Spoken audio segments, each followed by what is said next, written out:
Hello and welcome back to the Limit of Adhesion's Prototype League. My name's Mark and joining me in the commentary booth is the other half of the comedy commentary duo Mark and Steve. It's Steve himself. Steve, how you doing? I'm great, thanks Mark. What an introduction. Yeah, it's fantastic to be here for race 2 of the prototypes, so we'll see how this goes. Obviously there's a little slightly mixed grid there with the P2s at the back with Shaw and Rice.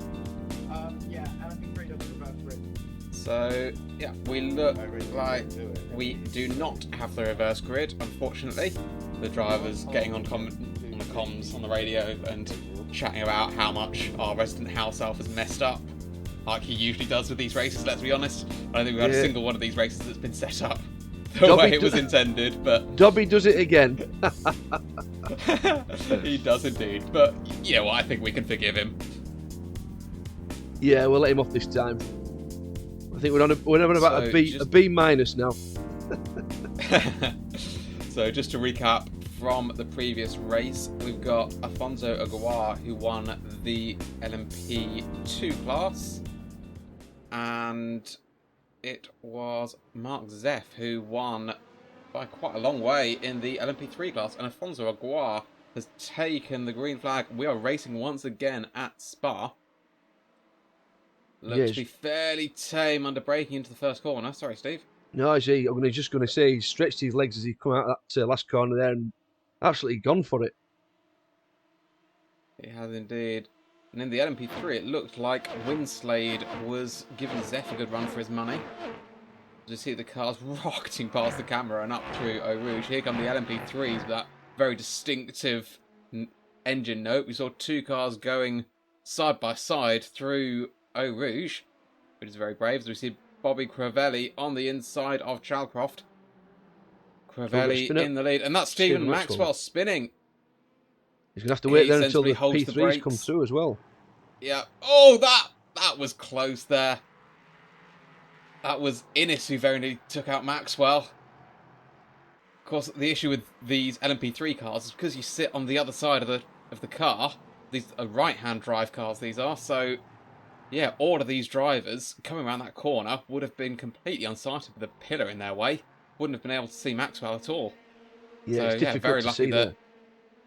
Indeed. So, yeah, thankfully there wasn't too much carnage. That could have been a lot worse. As we see, Aguiar has checked out a bit in front. We've got this man here, Bobby Crivelli, up into second place. And in the LMP3s, it looks like there is Zeff trying to reclaim the lead after having lost it to Winslade earlier on in the lap. As they go side by side through the S's. There was an incident in the back. We go side by side through the S's. Innes looks like he's getting involved as well. He goes to the middle, 3 wide. And Innes really had to get out of the throttle there to avoid a nasty incident as they go 3 wide. So these top 3 now. And in fact, having said that, Innes looked like he was under a bit of pressure from João Tomé. As we see Kelly to the inside on Chalcroft. And can Kelly hold it around the outside of the second part of the bus stop? It looks like he can. There is João Tomé, who has now got ahead of Innes. Zeff has got ahead of Winslade and all of that. And it looks as if there's Rich Meesters going up the inside of Innes as well. And a little bit of touch, a little bit of wheel banging. And Stott's going to get involved in that fight as well.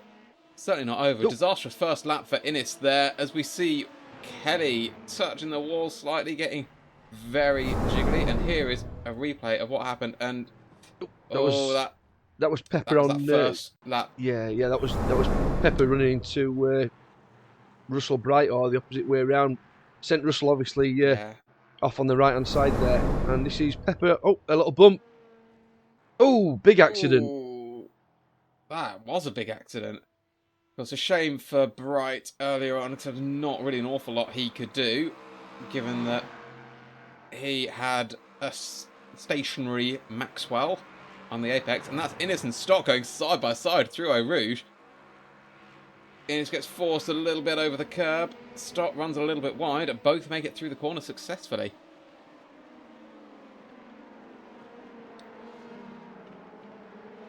So here we see Kelly just getting muscled out a little bit. That's greening up the inside. All these drivers going very wide. Kelly getting properly forced out on nearly into the barrier there. Sorry, no, that was Parker on Hugavin. Kelly again going wide in that wizard liveried LMP2 car. So here we get a replay. Oh, that was a bit of a hip check there. Yeah, Kelly got a bit of a side swipe there, put into the wall. Hope there's not too much damage done there. That could quite easily have Hopefully not. resulted in a bent wheel. It could indeed. Stop then, going wide through Puon. Innes might be able to find a way through there. But as we come back to the leaders, the LMP2 cars, still got Kelly in 7th. He's got Sharcroft ahead of him and Murphy behind him. 2 teammates, of course. And Murphy looks to the inside. Is he going to be late enough on the brakes? I don't think he is. And in fact, Hugovin's going to try and go round the outside of Murphy. And he makes the move stick. That's a brilliant move there by Hugavin. Very opportunistic there. Just down the inside for the second part of the chicane and took it out of him. That's Pepper Leak coming back onto the track, letting the LMP2s go past very sensibly. Indeed, yeah. The last thing these LMP2 drivers want is an LMP3 driver right in front of them as they approach Radion. Yeah, I'm going to say just at that point of the track, it's not the best of places to catch a slower car. As we see, well, Kelly looked to the inside on Sharcroft. He's looking to the inside. He's late on the brakes. He's going to try the move. And Hugavin looks like he's going to try and capitalise on Sharcroft's lack of momentum through the corner. And in fact, Murphy's going to get through as well, as is Parker. You feel really bad for Sharcroft there, because he had slightly too early on the brakes into Lake Coombe, and he lost, 4 places? Yeah, I mean, once again, very opportunistic by Hugavin, who then forced him slightly wide, and that did the damage for the rest of the cars coming through.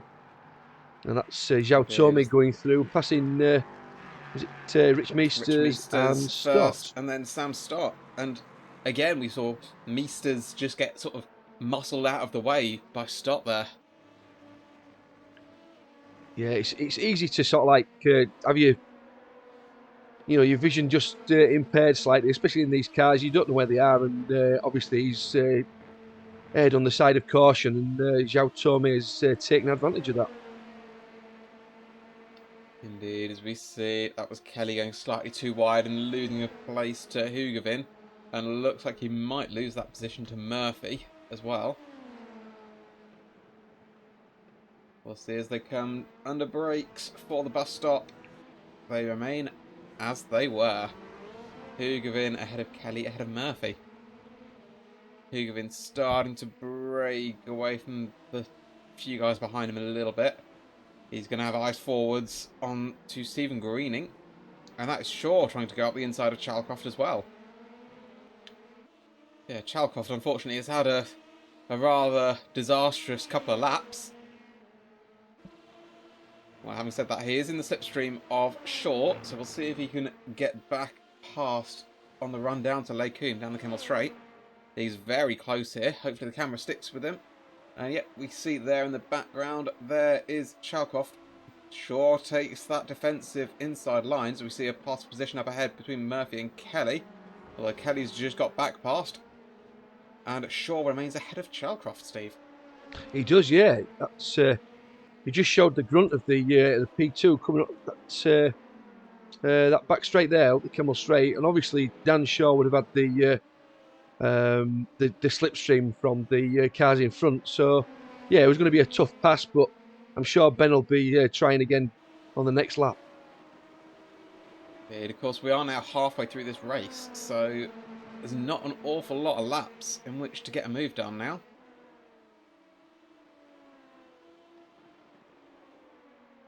We see still these guys remain in formation. No way through these twisty sections. And of course, one thing to point out with these cars, especially the MP2s on this fixed setup, it is quite easy to overheat the rear tyres and they just go to jelly, and then you have absolutely no grip, start sliding, and you can lose position after position after position.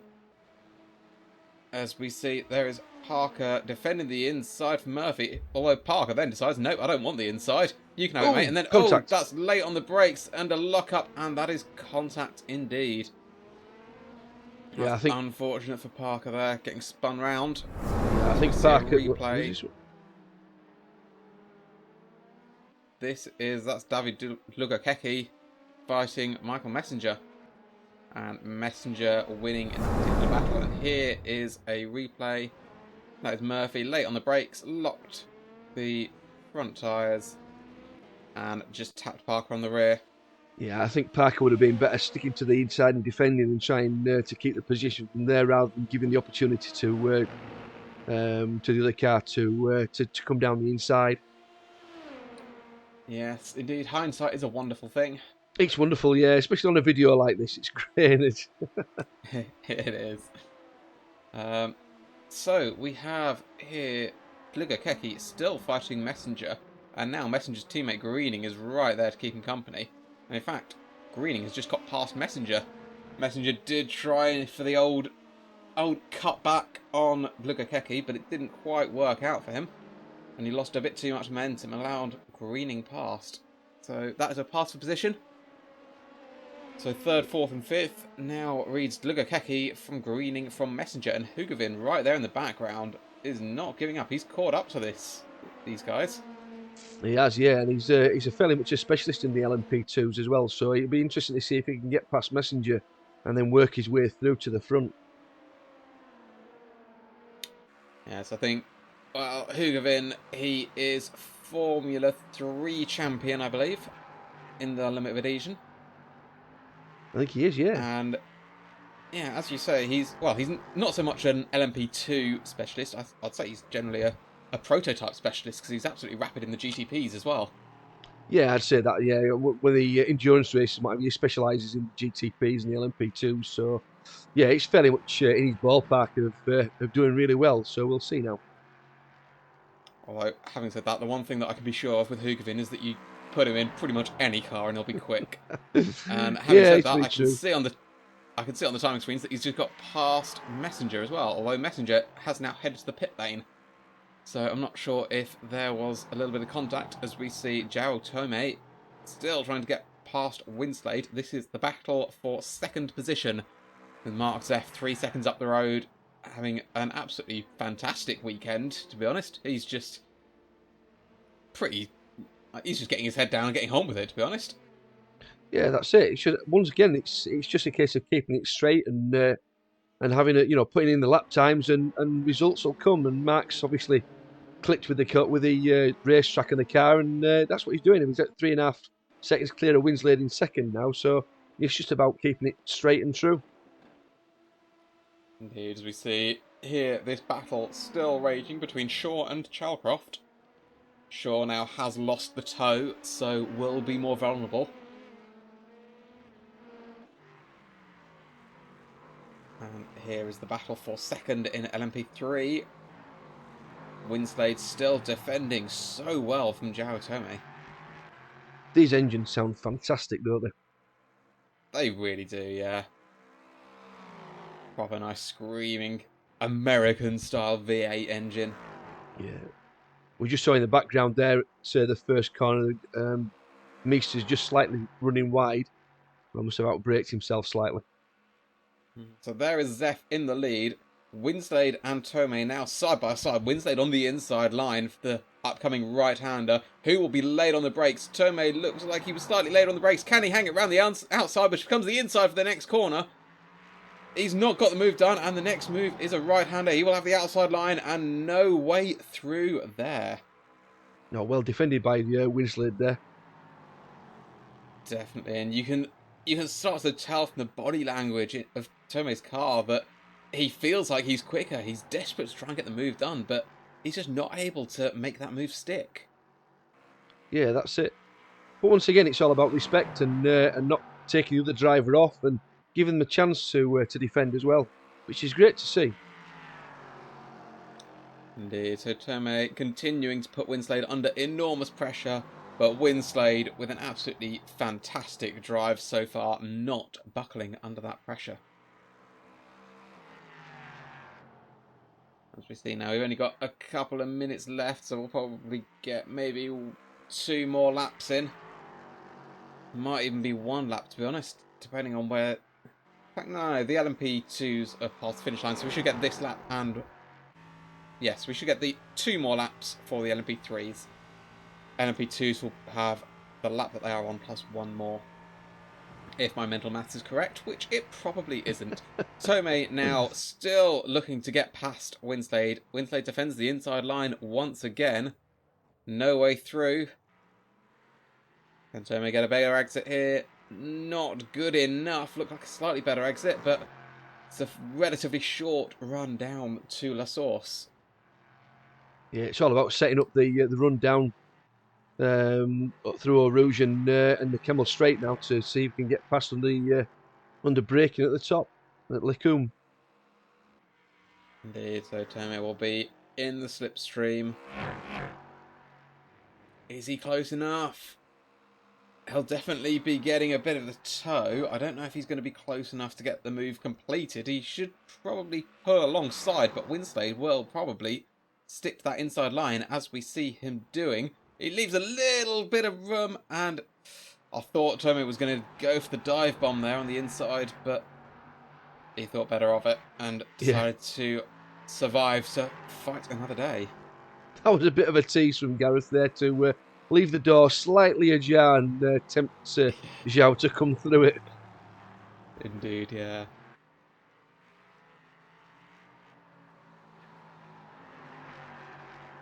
So Zeph has now completely checked out. Obviously those two fighting has extended that gap up to about 5.5 seconds now. This fight, however, is certainly not over. Dugakeki ahead of Hugavin. About 1.5 seconds between those two. But just 0.3 between Hugavin and Greening. So we'll see. Greening might be close enough to have a bit of a dive bomb if Hugavin doesn't defend the inside line, but no, he's going to think better of it. Wasn't quite close enough there without a mistake from Hugavin to facilitate a pass.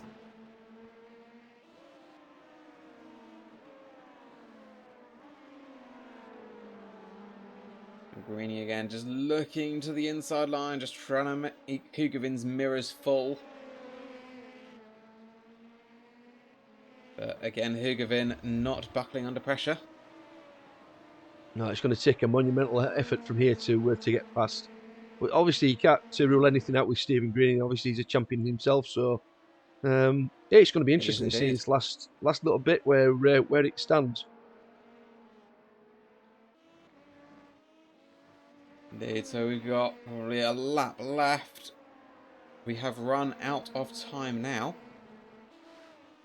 There might even be just this final run down through to Blanchemont and down to the bus stop chicane as we see this fight still raging on. Winslade defending heavily from Tomei. Tomei looks like he's got a super run there. Winslade sort of middle of the road, not properly defending the inside, and Tomei is going to take advantage of that and forces his way to the inside. Late on the brakes, will he make the apex? He does make the corner, and it looks like that is game over.